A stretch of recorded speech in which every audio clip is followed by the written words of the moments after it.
پاکستان میں شدت پسندی، تشدد اور انتہا پسندی کے واقعات میں اچانک اضافہ ہو گیا ہے اور قانون نافذ کرنے والے اداروں کے کئی اہلکار مارے گئے ہیں۔ اس دوران حکومت نے شدت پسندی کے خاتمے کے لیے آپریشن عزم استحکام شروع کرنے کا اعلان کیا ہے، لیکن کیا اس آپریشن کے بعد شدت پسندی اور انتہا پسندی کا خاتمہ ہو سکے گا؟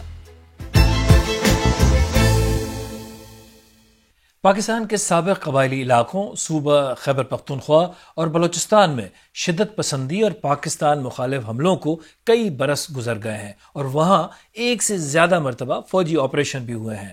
ہزاروں لوگ مارے گئے، لاکھوں بے گھر ہوئے، لیکن شدت پسندی ختم نہ ہو سکی۔ میں ہوں جاوید سمرو اور آج ہم آپریشن عزم استحکام کا جائزہ لے رہے ہیں۔ گزشتہ مرتبہ جب فوجی آپریشن ہوا تھا تو اس نے مقامی آبادی کو بھی بہت تکلیف پہنچائی تھی۔ اس مرتبہ کئی علاقوں میں مقامی آبادی نے اپنے گھر نہ چھوڑنے کا اعلان کیا ہے۔ حکومت کو مجبوراً وضاحت کرنا پڑی کہ یہ ماضی کے فوجی آپریشن جیسا نہیں ہوگا اور کسی کو علاقہ چھوڑنے کی ضرورت نہیں پڑے گی۔ ہم دیکھیں گے کہ اس آپریشن کی کامیابی کا کتنا امکان ہے اور اس مرحلے پر کیوں شروع کیا جا رہا ہے، لیکن پہلے آپریشن کے بارے میں مقامی لوگوں کے خیالات جاننا ضروری ہے۔ پہلے بھی بہت سے آپریشن ہوئے ہمارے علاقے میں، تو اس وقت میں چھوٹا تھا، لیکن مجھے وہ قیامت خیز جو حالات ہے وہ یاد ہے، وہ لوگوں کا چیخ و پکار جو اس وقت تھے، جو بہت زیادہ خراب صورتحال تھی۔ ڈیلی بیسس پہ تو الحمدللہ ہمارے ادارے ہیں، ہمارے انٹیلیجنس ادارے ہیں، وہ اچھے ہیں، وہ تو کر رہے ہیں نا، ڈیلی بیسس پہ تو کر رہے ہیں نا، تو اس میں آپریشن کا نام دینا کیوں ہے؟ آپریشنز تو پہلے بھی بہت ہوئے ہیں، ہم تھک چکے ہیں نا۔ اس میں جو ہے نا ہماری جو عام لوگ ہیں ان میں بہت ڈر کے وہ تاثرات آ رہے ہیں کہ پھر سے ہم جو ہے نا نقل مکانی کرنے پر مجبور ہوں گے۔ تو ہم تو صرف یہی مطالبہ کریں گے کہ خدا را ہمارے قبائلوں پر رحم کرے اور اس سے زیادہ ہماری جو بنیادی ہماری جو فنڈامنٹل رائٹس اگر ان پر توجہ دی جائے تو میرے خیال میں بہتر ہوگا اور انشاءاللہ یہ مسائل خود بخود ختم ہو جائیں گے۔ ہمارے نامہ نگار عزیز اللہ خان نے آپریشن کے اعلان کے بعد علاقے کا ماحول جاننے کی بھی کوشش کی۔ ضلع کرم میں چمکنی قوم نے اعلان کیا ہے کہ کوئی بھی اس آپریشن کے نتیجے میں نقل مکانی نہیں کرے گا، اور اگر کسی نے نقل مکانی کی تو اس کو 10 لاکھ روپے تک جرمانہ کیا جائے گا۔ وانا اولسی پاسم نے بھی کے رہنماؤں نے بھی کہا ہے کہ وہ اس بارے میں جلد احتجاج کا اعلان کریں گے۔ ضلع دیر میں بھی اس آپریشن کو مسترد کیا گیا ہے اور رہنماؤں نے کہا ہے کہ شدت پسند کوئی سرنگوں کے ذریعے نہیں آتے، اداروں کو چاہیے کہ وہ ان شدت پسندوں پر کڑی نگرانی کریں۔ اس کے علاوہ پشاور میں قبائلی جرگے میں بھی اس کی مخالفت کی گئی ہے اور کہا گیا ہے کہ اس بارے میں پارلیمان میں بحث کی جائے۔ ضلع لکی مروت میں چند روز پہلے ایک ڈرون حملے کی اطلاع آئی تھی جس میں 3 شدت پسندوں کو مارنے کا دعویٰ کیا گیا تھا۔ اسی طرح ضلع دیر اور ضلع کرم میں بھی سیکیورٹی فورسز کی نقل و حرکت دیکھی گئی ہے، لیکن سرکاری سطح پر اس بارے میں کوئی بیان جاری نہیں کیا گیا۔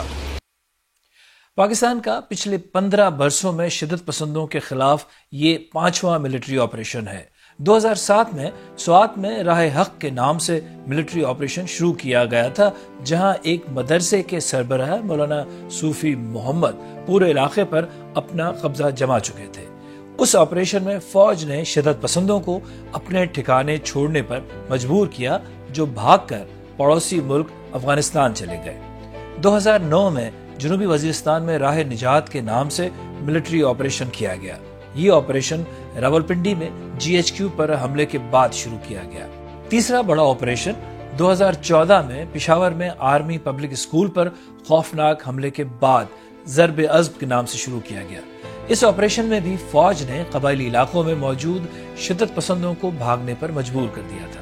2017 میں رد الفساد کے نام سے آپریشن شروع کیا گیا، جو کئی برسوں تک جاری رہا۔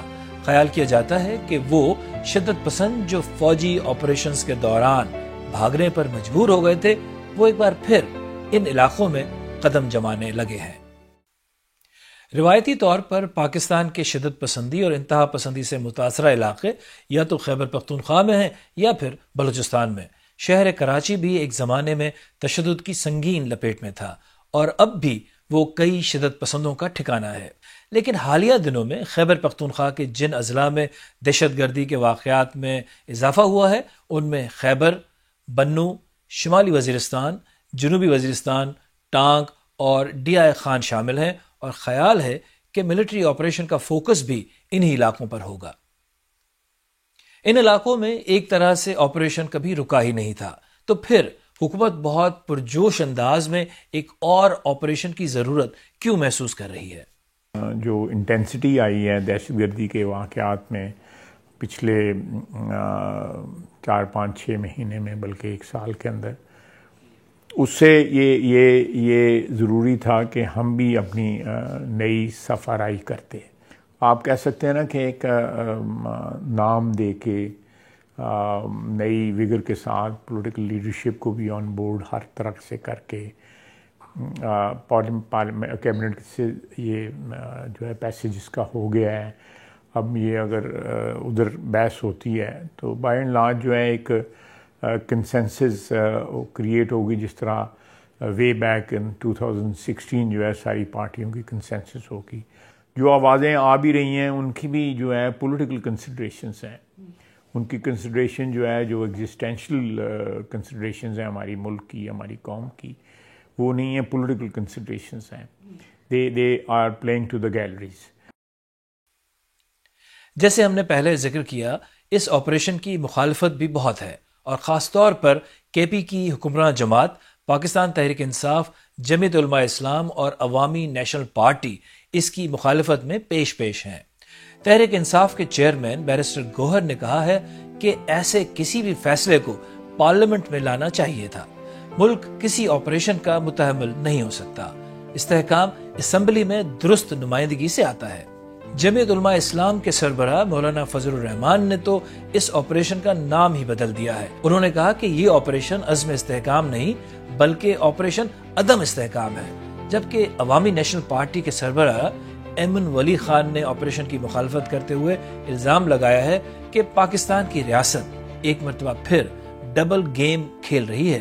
ایک طرف امریکہ کے کہنے پر آپریشن شروع کر رہی ہے، لیکن دوسری طرف چین سے کہا جا رہا ہے کہ ہم اس کے کہنے پر یہ آپریشن کر رہے ہیں۔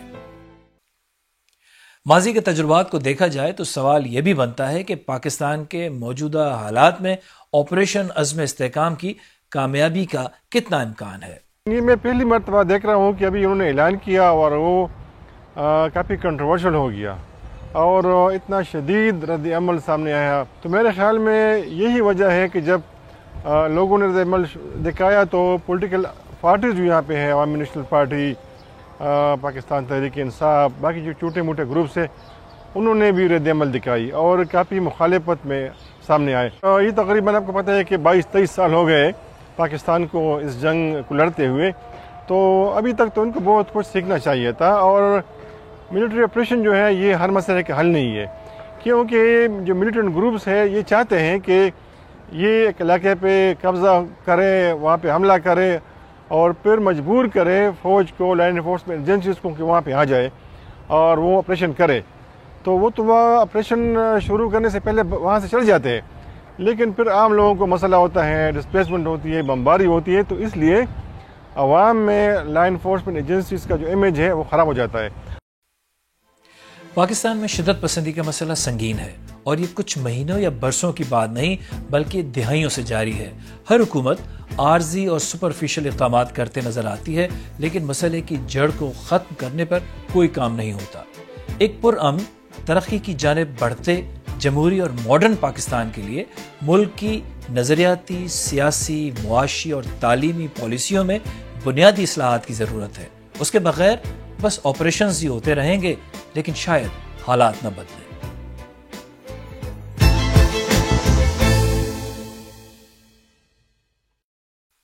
اگر آپ کو ہمارا پروگرام پسند آیا تو ہمارے YouTube چینل کو سبسکرائب کریں، بیل آئیکن پر کلک کریں اور پروگرام کا لنک اپنے دوستوں کے ساتھ سوشل میڈیا پر شیئر کریں، اور سیربین کی پرانی قسطیں دیکھنے کے لیے یہاں کلک کریں۔